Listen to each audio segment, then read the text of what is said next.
Hi friends, அஸ்ஸலாமு அலைக்கும். Welcome back to my channel. எல்லோரும் எப்படி இருக்கீங்க? நல்லா இருக்கீங்கன்னு நினைக்கிறேன். அல்ஹம்துலில்லாஹ் நாங்களும் எல்லோரும் ரொம்ப நல்லா இருக்கோம்.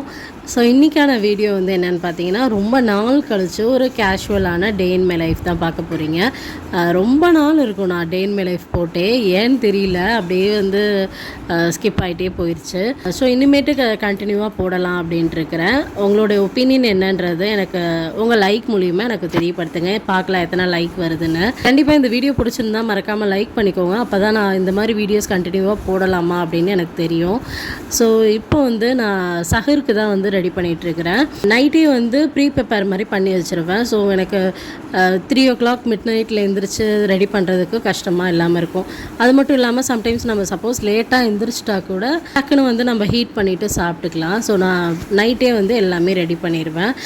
அன்றைக்கி ரைஸ் என்னன்னு பார்த்தீங்கன்னா, பச்சைப்பயிறு இருக்குது இல்லையா, அதில் வந்து புளிக்குழம்பு, அதுக்கப்புறம் பருப்பு சாதம், அதுக்கப்புறம் வந்து காலிஃப்ளவர் 65 இதுதான் வந்து ரெடி பண்ணிட்டோம். இந்த பருப்பு சாதம் வந்து எத்தனை பேர் வீட்டில் செய்வீங்கன்னு தெரியல, பட் எங்களுடைய ட்ரெடிஷ்னல் டிஷ்ஷுன்னே சொல்லலாம். ரொம்பவே டேஸ்ட்டாக இருக்கும். இது எங்கள் வீட்டில் எல்லாருக்குமே ரொம்ப ஃபேவரட்.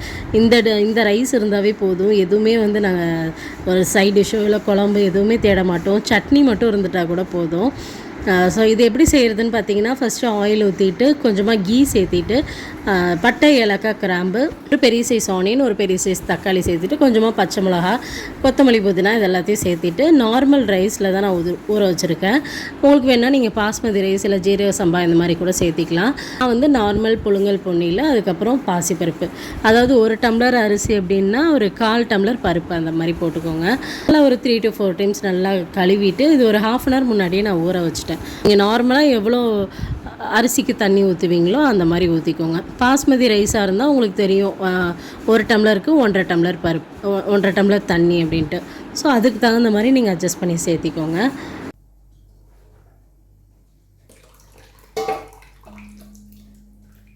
காலிஃப்ளவருக்கு வந்து என்ன பண்ணிட்டேன், கொஞ்சம் நேரம் சுடு தண்ணியில் போட்டு எடுத்து வச்சுட்டேன். ஒரு 15 minutes வச்சுட்டு அதுக்கப்புறம் நல்லா கம்ப்ளீட்டாக ட்ரைன் பண்ணி எடுத்துக்கிறேன் தண்ணி இல்லாமல். மாதிரி ஹாட் வாட்டர் வந்து நான் எப்போயுமே வேஸ்ட் பண்ண மாட்டேன். அந்த சிங்க்லேயே ஊற்றி விடுவேன். ஏன் அப்படின்னா, ஏதாவது அடப்பு இருந்தால் கூட போயிடும், இல்லை ஏதாவது பிசுப்பு தன்மை இந்த மாதிரிலாம் இருந்தால் போயிடும். ஸோ சுடுதண்ணி இருந்துச்சு அப்படின்னா அந்த ட்ரெயினில் கொஞ்சம் ஃபோர்ஸாக ஊற்றி விடுங்க, அதிலே வந்து போயிடும்.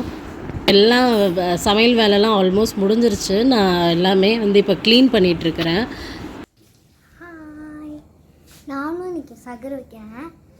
இது வந்து மூணாவது சகர். 2 நோம்பு வச்சுட்டேன். நான் வந்து சும்மா நோம்பு வச்சுட்டு தண்ணிலாம் குடிக்கல. உண்மையிலே நான் நோம்பு வச்சேன். நோம்பு வந்து வச்சுட்டு அப்புறம் ஒரு நாள் ஃபுல்லாக எதுவும் சாப்பிடாம அப்புறம் சாயங்காலம் 6:30க்கு நான் சாப்பிட்டேன். உண்மையிலே நான் நோம்பு வச்சேன். 6 hours later.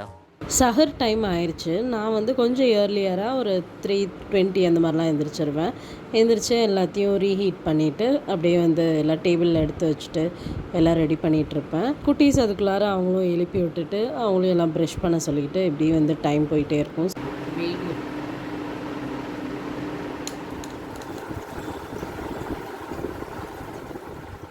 நான் ஏற்கனவே சொன்ன மாதிரி அன்றைக்கி டிஷ் வந்து மொச்சப்பயிர் போட்டு புளிக்குழம்பு, அதுக்கப்புறம் காலிஃப்ளவர் 65 சொல்லியிருந்தேன், அதுக்கப்புறம் பருப்பு சாதம் இதுதான் சொல்லியிருந்தேன். இதோட காம்பினேஷன் ரொம்ப சூப்பராக இருக்கும்.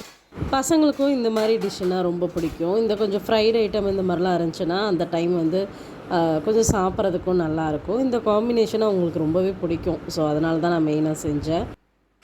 பசங்க வைக்கிற அன்றைக்கி நான் மோஸ்ட்டாக வந்து நான்வெஜ் அந்த மாதிரி செஞ்சுருவேன்.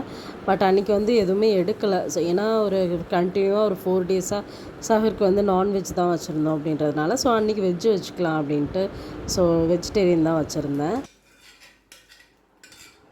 பாப்பா வந்து டெய்லி வைக்கிறது இல்லை, ஏன்னா அவளுக்கு எக்ஸாம் நடந்துகிட்ருக்கு, ஆனுவல் எக்ஸாம். ஸோ இந்த லீவ் டைமில் மட்டும் சாட்டர்டே சண்டே லீவ் வருது இல்லையா, அப்போ மட்டும் வச்சுக்குவா. பட் ரெகுலராக வைக்கிறதில்ல. கூடிய சீக்கிரம் முடிஞ்சதுக்கப்புறம் நீ எப்படி வேணால் ரெகுலராக வச்சுக்க அப்படின்றேன். பட் இந்த ஏஜ்லேருந்தே அவங்கள பழக்கும் போது தான் வந்து அவங்களுக்கு விடாமல் வைக்கணும் அப்படின்ற ஆசை வரும். பட் பாப்பாவும் வந்து ரொம்ப ஆசையாக தான் இருக்கிறா. நான் கண்டிப்பாக வைக்கணும் அப்படின்ட்டு ரொம்ப ஈகராக இருக்கிறாள். நானும் வந்து ரொம்ப ஃபோர்ஸ் பண்ணவும் மாட்டேன். அட் த சேம் டைம் வேணான்னு சொல்ல மாட்டேன். அவள் வைக்கிறான் அப்படின்னா ஓகே வச்சுக்க அப்படின்னு தான் விட்டுருவேன்.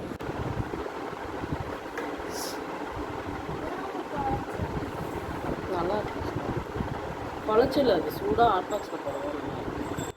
நானும் இந்த காலிஃப்ளவர் ரெசிபியை வந்து நைட்டே எடுக்கணும்னு நினச்சேன், பட் சுத்தமாக மறந்தே போயிட்டேன். அன்றைக்கி வந்து ரொம்பவே கிறிஸ்பியாக ரொம்ப நல்லா இருந்துச்சு. இன்னும் சொல்லணும்னா கார்ன்ஃப்ளவர் கூட நான் சேர்க்கலை, பட் ரொம்ப கிறிஸ்பியாக நல்லா இருந்துச்சு. கடலை மாவு, அதுக்கப்புறம் அரிசி மாவு, அதுக்கப்புறம் நம்ம யூஸ்வலாக போடுற மசாலா இதெல்லாம் போட்டு தான் நான் செஞ்சுருந்தேன். ரொம்பவே டேஸ்டியாக இருந்துச்சு. இதோட ரெசிபி வேணும்னா எனக்கு கமெண்ட் பண்ணுங்கள். நான் கண்டிப்பாக நெக்ஸ்ட் டைம் நான் ஷூட் பண்ணி உங்களுக்கு கண்டிப்பாக அப்லோட் பண்ணுறேன்.